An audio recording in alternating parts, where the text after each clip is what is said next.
ఒక గడియారం 24 గంటలలో 24 నిమిషాలు నష్టపోతుంది. ఒక రోజులో 24 నిమిషాలు నష్టపోతుంది. దీనిని ఉదయం 8 గంటలకు సరిచేశారు. తరువాతి రోజు సాయంత్రం గడియారంలో 4 గంటలప్పుడు సరి అయిన సమయము ఎంత? 24 గంటలలో ఇది 24 నిమిషాలను నష్టపోతుంది, అంటే లేటుగా నడుస్తుంది అని అర్థం. దీనిని ఉదయం 8 గంటలకు సరిచేశారు. ఉదయం 8 గంటలకు సరిచేశారు. Very nice. తరువాతి రోజు సాయంత్రం గడియారంలో 4 గంటలప్పుడు. తరువాతి రోజు అంటే ఒక రోజు గడిచింది, ఆ తర్వాత 4 గంటలకు అని అర్థం. ఎంత సమయం పట్టిందో చూద్దాం. 8 AM to 8 AM 24 అవర్స్.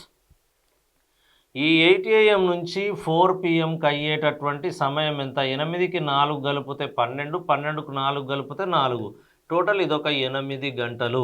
అనగా ఓవరాల్గా 32 గంటలు ఇది ప్రయాణం చేసింది అని అర్థం. ఎప్పుడైతే ఇది 32 గంటలు ప్రయాణం చేసిందో అప్పుడు మనం ఏం చేస్తాం? ఈ వాల్యూ కనుక్కోనికి ప్రయత్నం చేస్తాం. 24 గంటలకు ఇంత లేట్ అయితే మరి 32 గంటలకు ఇది ఎంత లేట్ అవుతుంది అనేది క్యాల్కులేట్ చేస్తాం. 1కి 1 క్యాన్సల్, కాబట్టి మల్టిప్లై చేస్తే 32 నిమిషాలు ఆలస్యంగా నడుస్తుంది అని అర్థం.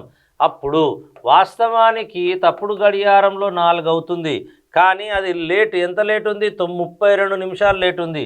సరి అయిన సమయం కావాలంటే ఈ 32 నిమిషాలను కలపాలి. అంటే అప్పుడు గడియారంలో, ప్రామాణిక గడియారంలో సమయం ఎంత అవుతుంది అని అర్థం? 4 గంటల 32 నిమిషాలు సాయంత్రం. 32 నిమిషాలు సాయంత్రం. 4 గంటల 32 నిమిషాలు సాయంత్రం అంటే దగ్గరకు ఉన్నది తీసుకోవాలి. మీరేది తీసుకున్న 32 అది AM ఉంది, AM కాదు, సాయంత్రం కావాలి. ఓకే, కాబట్టి ఇది PMఏ తీసుకోవాలి మనము. సరేనా? రైట్. కాబట్టి దగ్గరగా ఉన్నది తీసుకోవాలి. సార్ 2 నిమిషాలు అటు ఇటు అంటే ఇది ఎగ్జాక్ట్లీగా వే కాదు. దీని ప్రాసెస్ ఇంకొక వే ఉంటుంది. మనం ప్రపోర్షనేట్ తీసుకొని చేస్తాం.